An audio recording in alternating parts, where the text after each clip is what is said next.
આ સંસારના લોકોને કહેજો કે 84 લાખ યોનિમાં સૌથી જો કોઈ અઘરો અને સૌથી કોઈ જો કિંમતીવાન જો શરીર હોય તો એ માણસનું છે.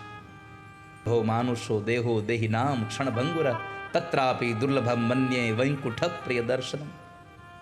એક તો મોંઘો અવતાર છે, ક્ષણભંગુર છે, અને આ અવતારમાં પણ મોંઘું જો કંઈ હોય તો ભગવાનની કથા વાર્તા અને સંતોનો સંગ થાય એ સૌથી મોંઘું છે, દુર્લભ છે.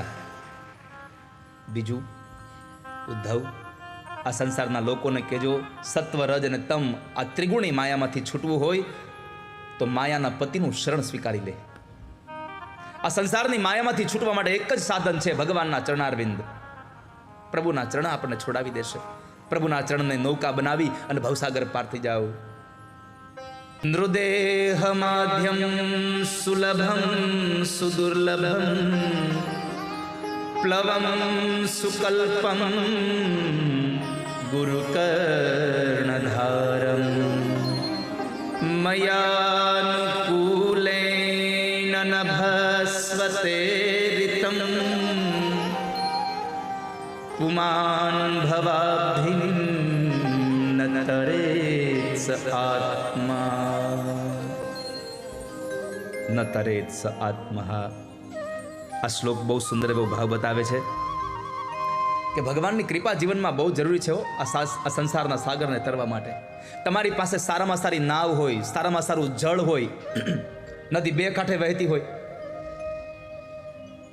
સારામાં સારી નાવ હોય, સારામાં સારી તમારી પાસે નાવિક હોય. ખાલી હોડી હારી હોય ને તો તમે સામે કિનાર ન પૂગો, એને હકાવા વાળો હારો જોઈએ.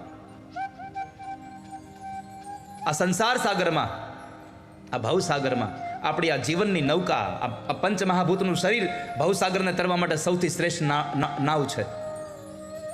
આ ભવસાગરને તરવા માટે સૌથી શ્રેષ્ઠ નાવ એટલે મનુષ્ય શરીર, અને આ નાવને ચલાવનારો નાવિક એટલે સદગુરુ. એક સદગુરુ રૂપી જો નાવિક મળી જાય તો નાવ બરાબર ચાલે.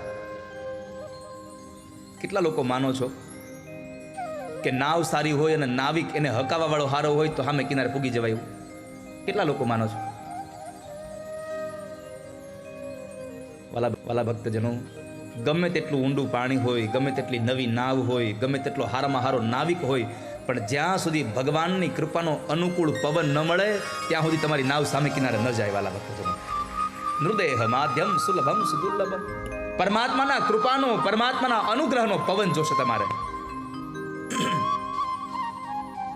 બાકી તમારી નાવ હિલોળે ચડી જશે.